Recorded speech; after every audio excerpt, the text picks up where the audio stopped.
శ్రీ పట్టాభిరామస్వామి దేవాలయం పొంగనూరు. పొంగనూరు పట్టణంలో చింతల వీధిలో తూర్పున పశ్చిమాభిముఖముగా ఈ ఆలయం ఉంది. ఈ ఆలయాన్ని తొలుత గుర్రంకొండ ఆంజప్ప శంకరప్ప గార్లు మడికయ్యలలో 1881 సంవత్సరంలో నిర్మించారని ప్రతీతి.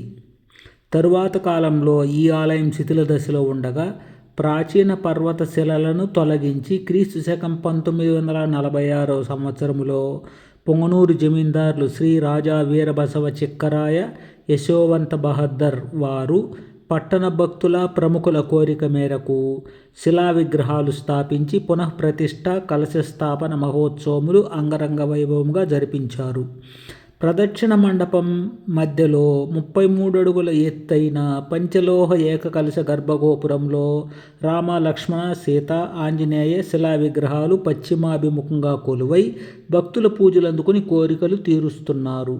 ముందు భాగమున పైన ఉపాలయంలో రామ లక్ష్మణ సీత ఆంజనేయ స్వాములు ప్రతిరూప దర్శనాలు పట్టాభిషేక దృశ్యాలు అపురూపంగా ఉన్నాయి.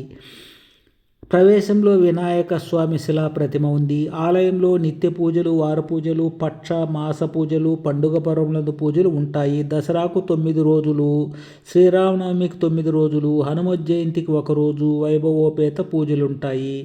పట్టణంలో 2వ అతిపెద్ద పుష్పపల్లికి ఈ ఆలయ ఉత్సవాల్లో జరుగుతుంది. దసరా పూజల్లో జమీందారులు స్వయంగా పాల్గొంటారు. తమ పట్టాభిషేక మహోత్సవాల రోజు శ్రీరామస్వామిని పూజించి సింహాసనం అధిష్ఠించడం సాంప్రదాయం. దసరా రోజు రామస్వామి పల్లకిలో ఊరేగుతూ రాగా ఆయన ముందు రాజపురోహితుడు, దివానులు, వారి ముందు జమీందారు చిన్న పల్లకీలో ఊరేగేవారని ప్రతీతి. ఈ వీడియోను లైక్ చేయండి, షేర్ చేయండి, సబ్స్క్రైబ్ చేయండి. మరిన్ని దేవాలయాల స్థల పురాణాల చరిత్రలతో పాటు వీడియోలు చూసి సంతోషించండి.